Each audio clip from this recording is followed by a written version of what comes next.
Este livro nasce de um conflito interno.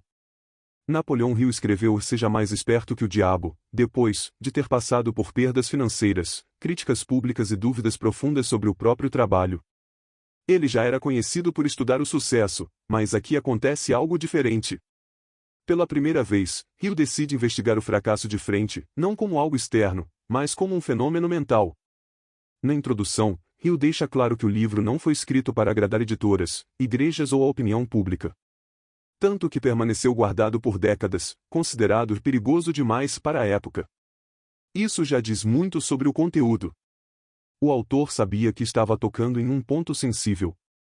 Ele não estava falando de dinheiro, mas de controle psicológico. Aqui aparece uma ideia central que guia todo o livro. A maioria das pessoas não vive a própria vida de forma consciente. Elas apenas reagem ao ambiente, à opinião alheia e às circunstâncias. Hill chama isso de viver sem controle mental. Essa introdução prepara o leitor para entender que o livro não ensinará técnicas rápidas de sucesso, mas revelar como a mente é dominada quando não existe um propósito definido. Antes de avançarmos, é importante deixar algo claro. Este livro é profundo demais para caber em um único vídeo. Por isso, na quarta literária, nós dividiremos essa análise em várias partes, seguindo rigorosamente a ordem da obra, sem pular ideias, e sem simplificar aquilo que precisa ser compreendido com atenção.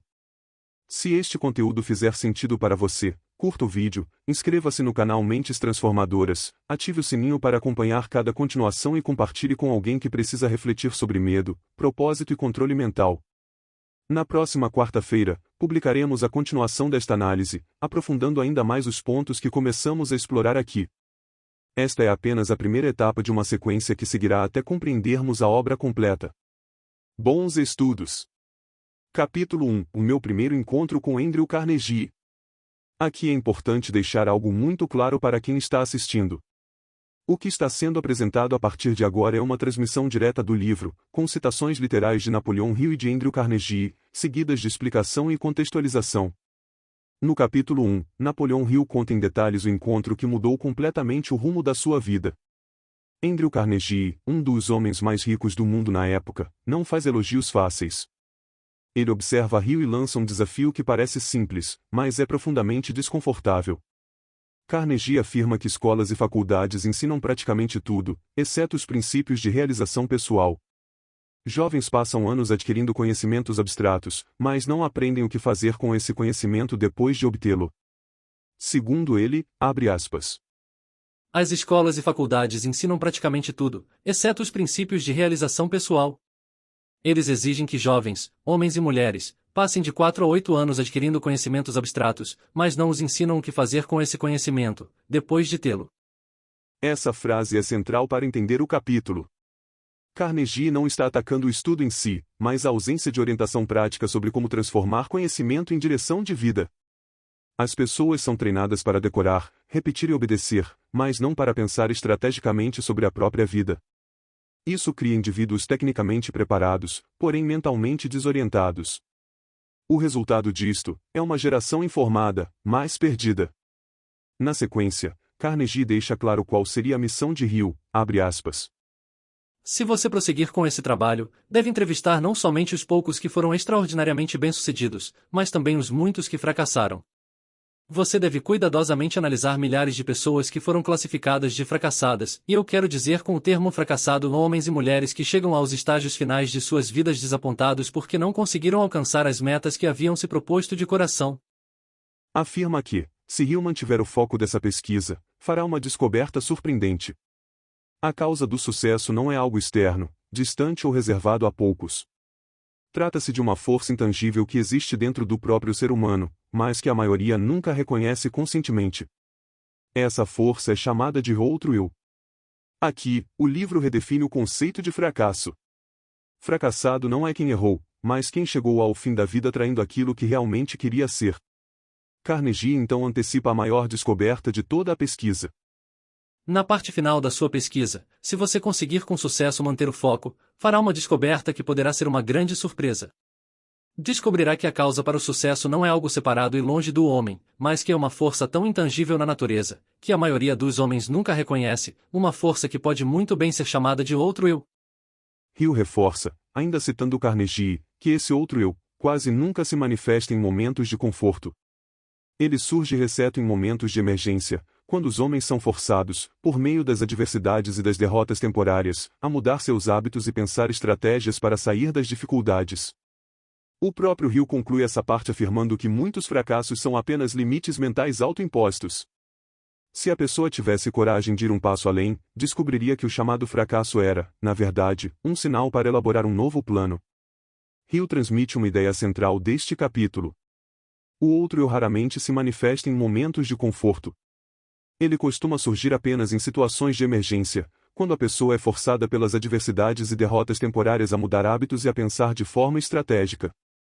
É nesses momentos que o fracasso deixa de ser um fim e passa a ser um sinal de que um novo plano precisa ser elaborado. O autor é direto ao afirmar que muitos fracassos não são reais. Eles são limitações que os próprios indivíduos impõem a si mesmos em suas mentes. Se tivessem coragem de ir apenas um passo além, descobriria que aquilo que chamam de fracasso era, na verdade, um convite à correção de rota. Esse capítulo ensina algo duro e libertador ao mesmo tempo. A maioria das pessoas nunca desperta o outro eu, porque evita situações que exigem pensamento profundo e responsabilidade total. Vivem reagindo ao mundo, quando poderiam comandar a própria mente. A partir daqui, o livro entra no momento mais dramático da vida de Napoleão Hill. Ainda no capítulo 1, Hill relata o que ele próprio chama de um momento mais atribulado e dramático da sua vida. Ele descreve uma noite em que sai de casa completamente perdido e começa a caminhar ao redor de uma escola pública no topo de uma montanha.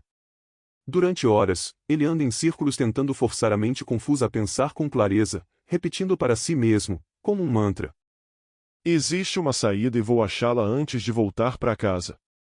É nesse estado de exaustão física e mental que ocorre a virada.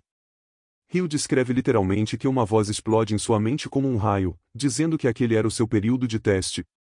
Ele havia sido reduzido à pobreza e humilhado para ser forçado a descobrir o seu outro eu. Nesse momento, ele se lembra exatamente do que Andrew Carnegie havia dito anos antes, que esse outro eu só se manifestaria em situações de emergência. Hill relata que, a partir dali, algo muda completamente. Ele passa a sentir que não está mais preso àquela condição mental. Pela primeira vez, ele entende que aquela crise não era apenas sofrimento, mas uma oportunidade real de testar a filosofia de sucesso que vinha ensinando aos outros. Ele chega a tomar uma decisão extrema: se a filosofia não funcionasse para ele, queimaria todos os manuscritos e abandonaria tudo. O livro então descreve um fenômeno central para entender essa obra. Hill entra em um estado de extrema clareza mental e começa a ouvir uma voz que não se parece com seus pensamentos habituais, e que lhe deu ordens diretas, curtas e inquestionáveis. Uma dessas ordens dizia, de forma literal, que ele deveria viajar imediatamente para Filadélfia, pois lá receberia ajuda para publicar seu trabalho. Hill deixa claro que, racionalmente, aquilo não fazia sentido algum. Ele não tinha dinheiro, não sabia quem poderia ajudá-lo e não tinha nenhuma garantia. Mesmo assim, obedece. Quando acorda no dia seguinte, começa a fazer as malas, apesar da própria razão dizer que aquilo era uma loucura. Relata que ouviu claramente em sua mente que, a partir daquele momento, não deveria fazer perguntas, apenas seguir ordens, pois o seu outro eu estaria no comando. O absurdo aumenta quando Hill percebe que não tem dinheiro sequer para a viagem. Nesse instante, segundo o livro, surge outra ordem clara: pedir $50 emprestados ao cunhado. Hill obedece exatamente como descrito. O seu cunhado afirma que $50 não seria o suficiente e oferece 100. Hill, por sua vez, recusa, visto que a voz foi bastante clara. Apenas 50 seria necessário. Isto mostra o poder de sua fé. Ao chegar a Filadélfia, ocorre um dos episódios mais simbólicos de todo o capítulo. Hill relata que sua mente lógica queria procurar uma pensão barata, mas o outro eu o ordenou a se hospedar no hotel mais luxuoso da cidade. Mais do que isso, ele recebe a ordem de pedir a melhor suíte, mesmo sabendo que o dinheiro acabaria em poucos dias. Hill explica que essa ordem tinha um propósito psicológico claro. Ele precisava destruir o complexo de inferioridade que havia desenvolvido durante meses de fracasso. O ambiente de luxo funcionaria como uma barreira contra o retorno da mentalidade de medo. O livro deixa explícito que, a partir daquele momento, Hill passa a receber uma sequência de instruções internas. Essas instruções afirmam que todo ser humano abriga duas entidades mentais. Uma é movida pelo medo. A outra é movida pela fé. Durante mais de um ano, Hill havia sido comandado pela entidade do medo. Agora, segundo o próprio relato do livro, a entidade da fé havia assumido o controle.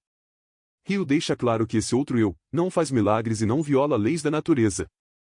Ele apenas guia o indivíduo por meio de pensamentos claros, naturais e lógicos. Ele também afirma que o outro eu não faz o trabalho no lugar da pessoa.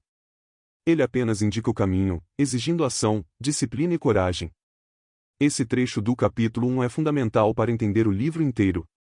O sucesso começa quando a mente deixa de ser governada pelo medo e passa a ser guiada por um propósito definido, sustentado pela fé e pela ação consciente. Neste episódio, ficamos inteiramente no capítulo 1 de É Mais Esperto que o Diabo. Isso não é por acaso. Napoleão Hill dedica esse capítulo a mostrar, em detalhes, o ponto de ruptura da sua própria vida, quando o medo deixa de comandar e o chamado outro eu assume o controle. Tudo o que vimos até aqui constrói a base psicológica do livro. A crítica ao sistema educacional, a redefinição do fracasso, a ideia do outro eu e, principalmente, o momento dramático em que Hill passa a receber ordens internas que o forçam a agir contra o medo e a inferioridade. Nada disso é místico ou aleatório. O próprio livro deixa claro que se trata de um processo mental. Quando a mente é pressionada ao limite, ela é obrigada a pensar, a mudar hábitos e a assumir responsabilidade. É nesse ponto que nasce a transformação. Na próxima quarta literária, seguiremos exatamente a ordem do livro e entraremos no capítulo 2, aprofundando como essa nova postura mental começa a se manifestar na vida prática de Napoleão Hill. Se esse conteúdo te ajudou a entender melhor o livro, curta o vídeo, se inscreva no canal Mentes Transformadoras e compartilhe com alguém que precisa compreender como o medo passa a controlar, ou libertar, a mente humana. Até mais tarde!